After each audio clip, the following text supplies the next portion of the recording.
ఆయేషా మీరా అంత్యక్రియలు అశ్రు నయనాల మధ్య ముగిశాయి. తెనాలిలోని కబరిస్తాన్లో ఆయేషా అంత్యక్రియలు ముస్లిం మతాచారం ప్రకారం జరిగాయి.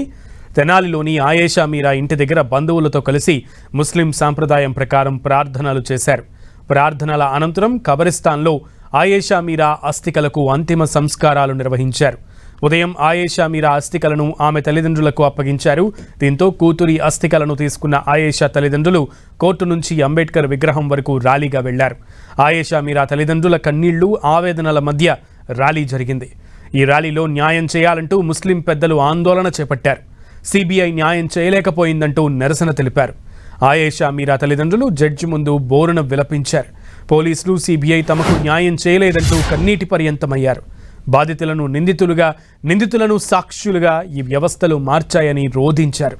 ఆయేషా మీరా తల్లిదండ్రుల ఆవేదనను చూసి అక్కడ ఉన్న మహిళా లాయర్లు కళ్ళు చెమర్చారు.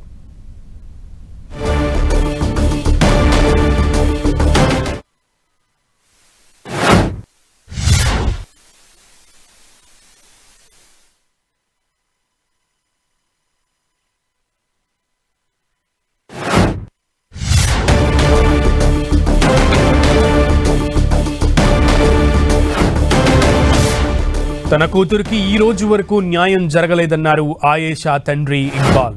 ఆయేషా మీరా కేసు ముగియలేదని చెప్పారు. ఆయేషా మీరాకి ఇన్వెస్టిగేషన్ అధికారులు అన్యాయం చేశారని తెలిపారు ఇక్బాల్. సీఎం చంద్రబాబును న్యాయం చేయాలని కోరారు.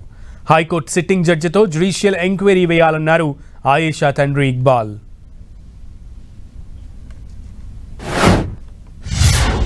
18 సంవత్సరాల నా పోరాటానికి ఇప్పటిదాకా న్యాయం జరగలేదు సార్. మీడియా అన్నిట్లోనూ ఆయేషా మీరా కేసు ముగిసిపోయింది అన్నారు. కేసు ఎప్పుడు ముగుస్తుంది సార్? న్యాయం జరిగినప్పుడు ముగుస్తుంది. న్యాయం చేయకుండా అన్యాయం చేసింది సిబిఐ వాళ్ళు, న్యాయం చేయకుండా అన్యాయం చేసింది సిట్ వాళ్ళు, న్యాయం చేయకుండా ఉన్న వాస్తవాల్ని తొక్కిపట్టి పూర్తిగా సమసిపోయేటట్లు చేశారు ఆనాడు ఇన్వెస్టిగేషన్ చేసిన పోలీస్ ఆఫీసర్లు. కాబట్టి న్యాయం జరిగేంత వరకు ఆయేషా మీరా కేసు నిలిచి ఉంటుంది. న్యాయం జరగాలి. ఈ న్యాయం మైనారిటీలకు కావాలి. మైనారిటీలందరూ కూడా ఏదో ఓటు హక్కు కోసం పని చేయట్లేదు సార్. మా బిడ్డలకి న్యాయం జరగాలి, మా పిల్లలకి, ఆడపిల్లలకి చక్కటి న్యాయం జరగాలనే ఉద్దేశంతోనే నేను సమాజంలో ఏ ఆడపిల్లకి ఇలాంటి పరిస్థితి జరగకూడదు. నా బిడ్డని ఎవ్వరూ తెచ్చివ్వలేరు. భగవంతుడు కూడా మళ్ళీ నా బిడ్డను నాకు ఇస్తాడో లేదో తెలియదు, ఏ రూపంలో ఇస్తాడో తెలియదు. అయితే ఇంకో పాపకి ఇలాంటి అన్యాయం జరగకూడదనే నా భార్య నేను 18 సంవత్సరాలుగా పోరాడుతున్నాం సార్. అది కాబట్టి ఇవాళ ఈ సిబిఐ వాళ్ళు ఆధారాలు లేవని చెప్పారు సార్. ఆధారాలు ఎందుకు లేవు? ఆధారాలు అన్నీ ఉన్నాయి. ఆధారాలు ఇవాళ మనుషులు ఎవరైతే నా పాప కేసు నీరు కార్చారో వాళ్ళు, ఎవరైతే నా పాపని హాస్టల్లో ఉంచుకున్నారో ఆ హాస్టల్ వార్డెన్ ఫ్యామిలీ, అలాగే ఎవరైతే నా పాపతో పాటు ఉన్నారో ఆ పిల్లలు, వీళ్ళే సాక్షి నిందితులు, వీళ్ళే ఆధారాలు. వీళ్ళని ఇంట్రాగేట్ చేయాలి. నేను ఒకటే మాట చెప్తున్నాను చంద్రబాబు నాయుడు గారు, ఆ రోజు మీరు ప్రతిపక్షంలో ఉన్నప్పుడు నాకు నా బిడ్డకి న్యాయం చేస్తానని నా ధర్మపత్ని చేతిలో. రైట్. గుంటూరు జిల్లాలో ఆయేషా మీరా అంత్యక్రియలు సాంప్రదాయబద్ధంగా మతాచారాల ప్రకారం నిర్వహించారు. అయితే తండ్రి మాత్రం ఇంకా ఈ కేసు ముగియలేదు అంటూ తన ఆవేదనను తెలియజేసే ప్రయత్నం చేశారు. పూర్తి సమాచారం మా ప్రతినిధి నాగరాజును అడిగి తెలుసుకుందాం. నాగరాజు. సునీల్, ఈరోజు తెనాలిలోనే బయల్ గ్రౌండ్స్ ఏదైతే ఉందో ముస్లిం మత ఆచారాల ప్రకారం కూడా బీఫార్మసీ విద్యార్థి ఆయేషా మీరాను కూడా ఈరోజు ఖననం చేయడం కూడా జరిగింది. మొత్తంగా పూర్తిగా కూడా అటు ఎంఆర్ఓ అటు సిబిఐ అధికారుల మధ్య కూడా మొత్తం పూర్తి స్థాయిలో కూడా ఇక్కడ ఖననం కూడా పూర్తి చేసిన పరిస్థితి అయితే ఉంది.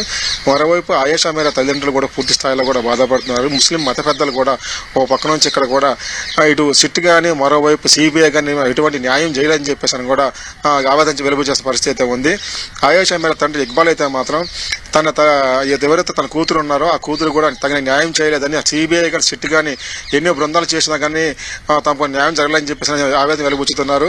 అంటే ఇద్దరు కానిస్టేబుల్తో కూడా పూర్తి చేస్తున్న ఒక చిన్న కేసును కూడా వాళ్ళు కావాలని చెప్పేసి అని కూడా ఈ కేసుని 18 సంవత్సరాలు మేము పోరాటం చేస్తున్నా కానీ 2 సార్లు కూడా రీపోస్ట్ పడి చేసినా కానీ ఆధారాలు లేవని చెప్పి సిబిఐ చెప్పడంతో కూడా ఆవేదన చెప్తారని చెప్తున్నారు. మరోవైపు ఏ ఆడబిడ్డకు కూడా ఎటువంటి అన్యాయం జరగకూడదని చెప్పేసి కూడా చెబుతున్నారు. సిట్టింగ్ జడ్జితో కూడా ఎవరైతే ఉన్నారో ఆ రోజు ఆయేషా మీరా హత్యకు గురైనప్పుడు జరిగిన ప్రాంతంలో కూడా సాయంత్రం 4 గంటల నుంచి తెల్లవారుజాము 4 గంటల వరకు ఆడబిడ్డకు ఎవరైతే ఉన్నారో ఆ రూమ్ లో ఎవరైతే ఉన్నారో ఆ విచారణ అధికారి ఎవరైతే చుట్టుపక్కల ప్రాంతాలు ఎవరైతే ఉన్నారో అందరినీ కూడా విచారణ చేయాలని చెప్తున్నారు. ఆ రోజు విచారించినటువంటి ఆ వ్యక్తులు ఎవరైతే ఉన్నారో అందరినీ కూడా ఒకసారి సిట్టింగ్ జడ్జితో కూడా విచారణ చేయాలని చెప్పేసి కూడా చెప్తున్న పరిస్థితి ఉంది. మరోవైపు అక్కడ అధికారులు కూడా దాదాపు 18 సంవత్సరాల నుంచి కూడా నేను నా భార్య కూడా పోరాడుతూనే ఉన్నాము, అయినా కానీ ఎటువంటి న్యాయం జరగదు. కానీ ఎంతమంది మంత్రులు మారిన ముఖ్యమంత్రులు మారినా తమకు న్యాయం జరగదని చెప్పారు. మరోవైపు ముఖ్యమంత్రి కూడా తమకు న్యాయం చేస్తామని చెప్పేసి కూడా చంద్రబాబు చెప్పారు, అయినా కానీ తమ బిడ్డకు కూడా అన్యాయం జరిగని చెప్తున్నారు. ఇప్పటికీ మరొక ఆడబిడ్డ కూడా ఇటువంటి పరిస్థితులు రాకూడదని చెప్పేసి దాని మీద కూడా విచారణ మరోసారి సిట్టింగ్ జడ్జితో కూడా విచారణ చేయాలని చెప్పేసి కూడా ఇక్బాల్ చెబుతున్న పరిస్థితి ఉంది. ముస్లిం సంఘాలు కూడా ఒకవైపు మొత్తం అంతా కూడా అక్కడికి ఆడబిడ్డకు అన్యాయం జరిగని చెప్పేసి చెప్తున్న పరిస్థితి ఉంది. Sunil. Okay Nagaraj, thank you.